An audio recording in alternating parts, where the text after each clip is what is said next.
8. विश्वास और डॉक्टर ममता अब अक्सर मिलने लगे थे, होटल के कमरों में, कैफे में ब्रेकफास्ट के लिए और कभी विश्वास की कार में लॉन्ग ड्राइव के लिए। एक रात दोनों मरीन ड्राइव पे विश्वास की गाड़ी में थे। विश्वास ड्राइव कर रहा था। विश्वास, तुम हमेशा घर नहीं जाने का बहाना ढूंढते हो। तुम मुझे लाइक करते हो या सिर्फ अपनी बीवी से भाग रहे हो? What? Of course I like you. तुम्हारा और शिखा का लव मैरिज हुआ था ना? शिखा? हाँ, शिखा, योर वाइफ। विश्वास के लिए शिखा सुजाता थी, इसलिए जब भी कोई शिखा का नाम लेता था वो चौंक जाता था। उसने सोचा शादी से पहले उसको सुजाता से प्यार तो था ही। हाँ, मैं उससे प्यार करता था कभी। शादी के 1 महीने में ही वो प्यार था हो गया। विश्वास को गांव में मिली सुजाता याद आई, बड़ी बड़ी आंखों वाली मासूम सी सुजाता। मैं जिस लड़की से पागलों की तरह प्यार करता था वो कोई और थी। वो मुझे बेहद प्यार करती थी, मेरे लिए जान दे सकती थी। लेकिन जो अब मेरी बीवी है उसे मुझे डर लगता है। तभी डॉक्टर ममता को बाथरूम के फर्श पे छटपटाती मछलियां याद आईं। ऑनेस्टली तुम्हारे वाइफ से मुझे भी डर लगता है बाबा। विश्वास और डॉक्टर ममता ने देखा कार की इंफोटेनमेंट स्क्रीन पे लिखा था वाइफी कॉलिंग। विश्वास ने कॉल उठाया। हेलो विश्वास बाबू, आप कब तक आएंगे? अभी थोड़ा टाइम लगेगा। हॉस्पिटल में आज भी स्टाफ कम है तो।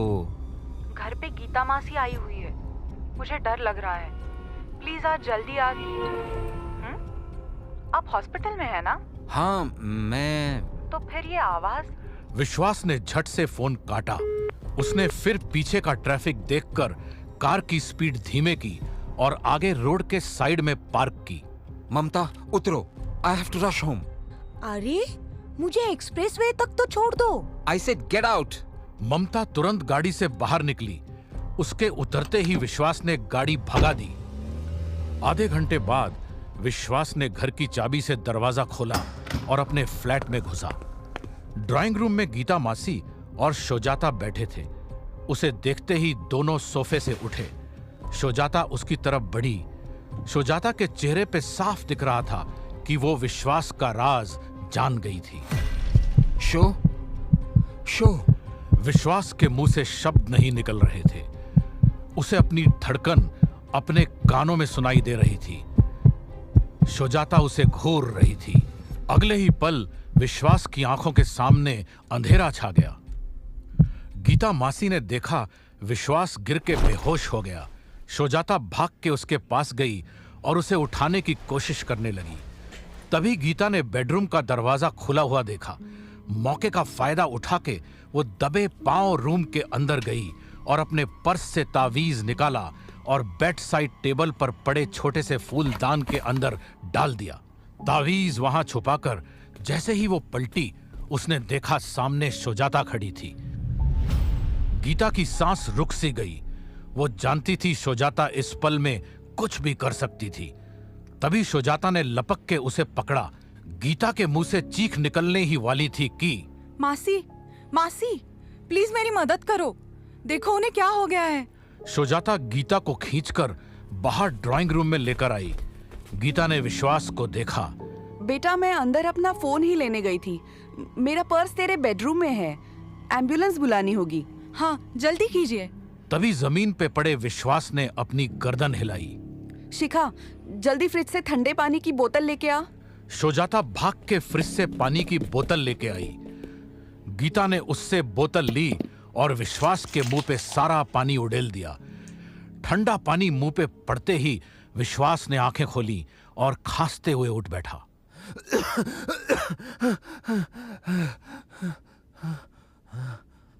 विश्वास बाबू, आप ठीक तो हो ना? सुजाता ने विश्वास का चेहरा अपने हाथों में लिया हुआ था। विश्वास ने देखा कि वो बहुत डरी हुई थी। वो विश्वास से लिपट गई। सुजाता नहीं जानती थी कि असल में विश्वास उसके डर से ही बेहोश हो गया था। बेटा, तुम ठीक हो?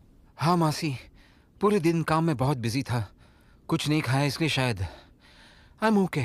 सुजाता अभी भी उससे लिपट के रो रही थी। विश्वास जानता था उसे जल्द कुछ करने की जरूरत है, वो इस तरह नहीं जी सकता था। बाबा गीता मौसी के ड्राइंग रूम में बैठा कुछ सोच रहा था। उसे पता था कि एक बार शिखा को अपना शरीर वापस मिल गया तो सुजाता की आत्मा वापस उसी जंगल में चली जाएगी। बाबा को समझ नहीं आ रहा था कि ये रोकने के लिए वो क्या करे। बाबा का फोन बजा। उसने देखा विश्वास का कॉल था। उसने धीरे से फोन उठाया। हेलो। हेलो बाबा, मैं विश्वास। उस वक्त गीता किचन में थी। बाबा अपनी जगह से उठा और फोन लेकर बाहर बालकनी में चला गया। बाहर जाके उसने दबी हुई आवाज में बात करना शुरू किया। हाँ बोलो। मुझे आपकी मदद चाहिए बाबा। सुजाता वो पहले वाली सुजाता नहीं है। और क्या उम्मीद की थी तुमने? बाबा प्लीज मेरी बात सुनिए, वो किसी दिन मुझे मार डालेगी। बाबा ने पलटकर अंदर की ओर झांका। उसने देखा गीता किचन से बाहर आ गई थी और चाय की ट्रे टेबल पर रख रही थी। बाबा ने झट से कॉल काटा और अंदर ड्राइंग रूम में चला गया। दोपहर के 3 बज रहे थे। सुजाता घर में अकेली थी। उसने जाके दरवाजा खोला तो देखा सामने शिखा की मां खड़ी थी। सुजाता चुपचाप शिखा की मां को देख रही थी। वो 2 रातों से सोई नहीं थी। उसे अभी याद भी नहीं आया था कि उसके सामने खड़ी औरत कौन थी। शिखा की मां ने जब अपनी बेटी का चेहरा देखा तो उनकी धड़कन एक पल के लिए रुक सी गई। शिखा के बाल कहीं कहीं सफेद हो गए थे। उसकी आंखें आधी नींद में थीं। चेहरा मुरझाया हुआ था और उसके कंधे की हड्डियां बाहर निकली हुई दिख रही थीं। मां ने आगे बढ़ के अपनी बेटी का चेहरा छुआ। शिखा, मेरी बच्ची, क्या हुआ तुझे? उन्होंने अपनी बेटी को गले से लगा लिया। सुजाता को बहुत वक्त से किसी ने अपनेपन से छुआ नहीं था। शिखा की मां से लिपट के वो कुछ पिघलने सी लगी। मेरी बच्ची, तू बीमार है क्या? सुजाता की आंखों से आंसू बहने लगे और देखते ही देखते वो फूट फूट कर रोने लगी। बेटा क्या हुआ है? कुछ तो बोल। तू अभी मेरे साथ डॉक्टर के पास चल। तू ठीक नहीं है। माँ, नहीं माँ। तो क्या हुआ तुझे? विश्वास ने उसने तुझे कुछ किया क्या? उसने हाथ उठाया तुझ पे? सुजाता रोते रोते जमीन पे गिर गई। शिखा की मां उसे अपनी बाहों में समेटे हौसला दे रही थी।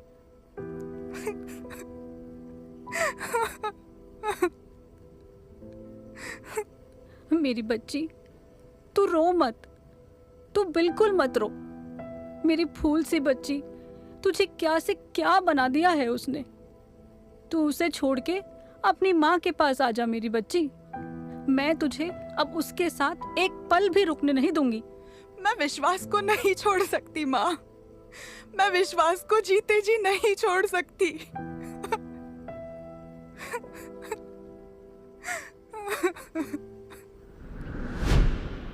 रात के 8 बज रहे थे। बाबा और विश्वास एक पार्क में बैठे हुए थे। बाबा ने उसे एक कपड़े का थैला पकड़ाया।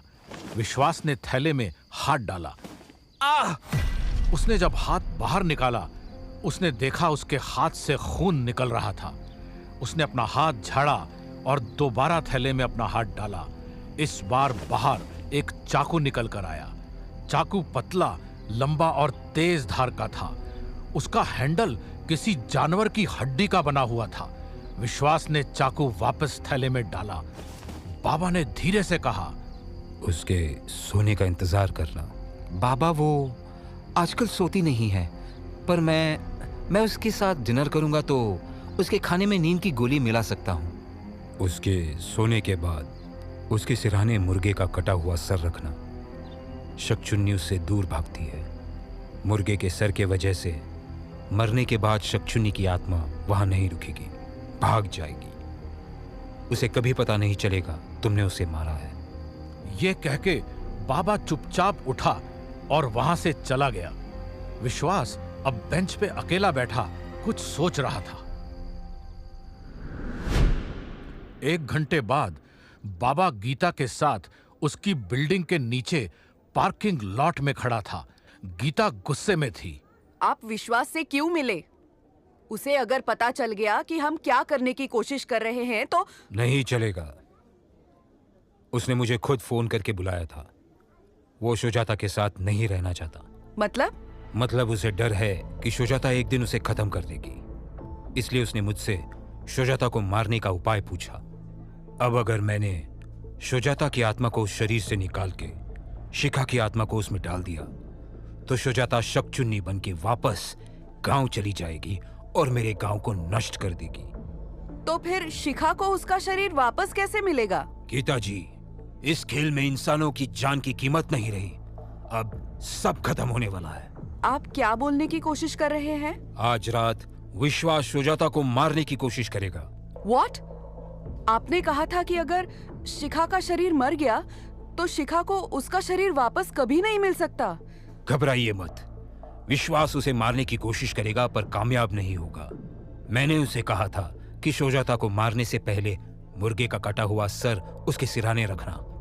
हम मुर्गे का कटा हुआ सर शकचुन्नी को बुलाने के लिए इस्तेमाल करते हैं। विश्वास जैसे ही वो कटा हुआ सर उसके सिरहाने रखेगा, सुजाता कितनी भी गहरी नींद में क्यों ना हो, वो जाग जाएगी और विश्वास को उसे मारने की कोशिश करते हुए देख लेगी। वो तो वो क्या विश्वास को मार डालेगी? शिखा को उसका शरीर वापस दिलाने के लिए और सुजाता को वापस शकचुन्नी बनने से रोकने के लिए यही तरीका है। शकचुन्नी वही लड़की बनती है जिसे अपने साथ हुए प्यार में धोखे का बदला ना मिला हो।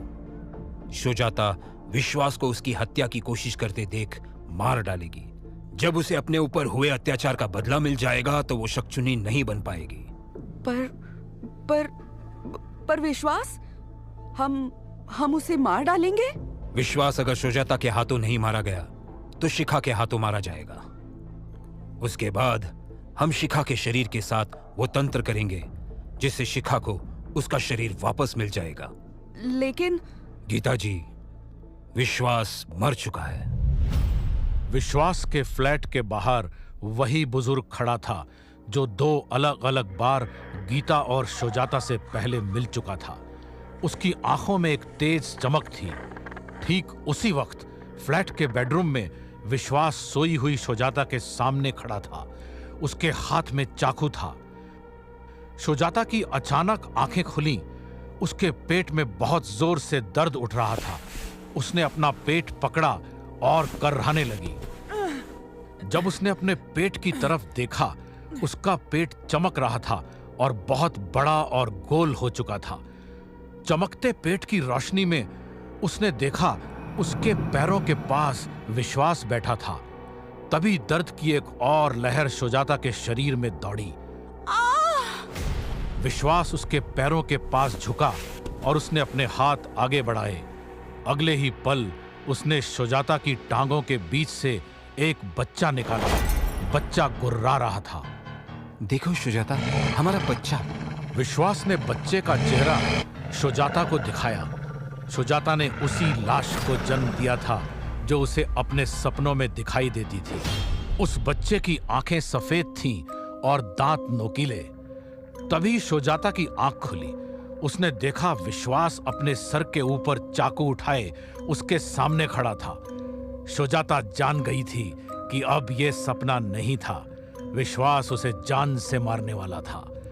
दूसरी तरफ सुजाता के उठने पर विश्वास बुरी तरह डर गया और चाकू उसके हाथ से छूट गया। उसे अचानक अपने शरीर में कमजोरी महसूस हुई और वो जमीन पे गिर गया। सुजाता की आंख से एक आंसू निकला। वो उठ खड़ी हुई और उसने चाकू उठाया। विश्वास जमीन पे पड़ा, डरता हुआ पीछे की ओर सरकने लगा। सुजाता, मुझे मारना मत प्लीज। सुजाता विश्वास को देख रही थी। उसके चेहरे पे कोई गुस्सा नहीं था। वो हार चुकी थी। उसकी आंखें नम थीं। उसे शिखा की माँ के शब्द याद आए। तू उसे छोड़ के अपनी माँ के पास आ जा मेरी बच्ची। सुजाता ने चाकू उठाया और उसे अपनी कलाई पे रखा। फिर चाकू के जोर से अपनी कलाई पे दबा के उसने अपनी कलाई की नस काट दी। उसके हाथ से निकली खून की छींटें विश्वास के मुंह पे लगी। उसने चाकू अपने दूसरे हाथ पे लिया और उस हाथ की भी नस काट दी और फिर वो नीचे गिर गई। जमीन पे पड़ा शिखा का शरीर और उस शरीर में शुजाता का अक्स दोनों दम तोड़ रहे थे।